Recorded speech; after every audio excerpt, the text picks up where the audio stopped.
For the Bivens and Subert family, an RV represents mobility and the freedom to travel. We all have some physical issues, and my mom hasn't seen her sisters in decades, and most of them are in North Dakota. So our first major thing was to get her to see her sisters. But a cross-country family trip in 2021 had to be cut short. And then our RV had a major malfunction. At that point, my dad was he felt it was unsafe to take us without getting the RV checked and done, and it needed a lot of issues because we bought it used, and so it needed a lot of repairs. So it sat while we saved up money.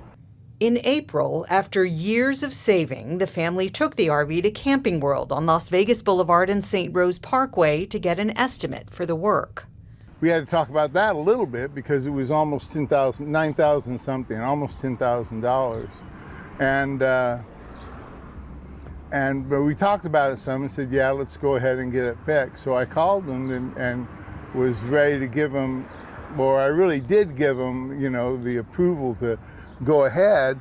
But during our conversation, sort of towards the end, he told me, well, it wasn't this $9,000 number, it was this other number, which was almost $16,000.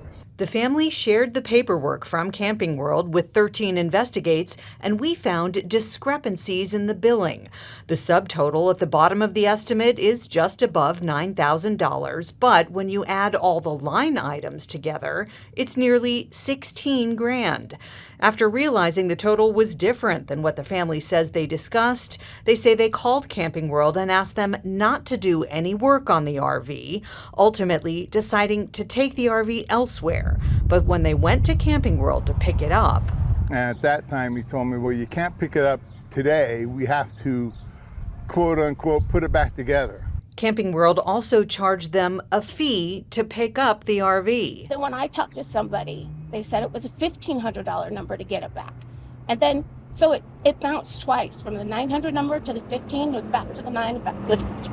While I was making the phone calls between his first attempt to get the RV, apparently they did work without approval, and so that's at least what they claim. The family had no choice but to take the financial hit to reclaim their vehicle, which they then took to another shop. It's now fixed, but they still feel broken by the experience, which they hope serves as a warning to others. I just want them to treat people fairly. That's really it, especially our seniors. We reached out many times to Camping World's Las Vegas location and its national headquarters to ask what's the deal with the bouncing bill amount. They did not respond to any of our calls or emails. If you have a problem with the repair shop here in town, you can contact the DMV's Compliance Enforcement Division. We'll have more information posted with this story on our website. I'm Darcy Spears, telling you what's the deal.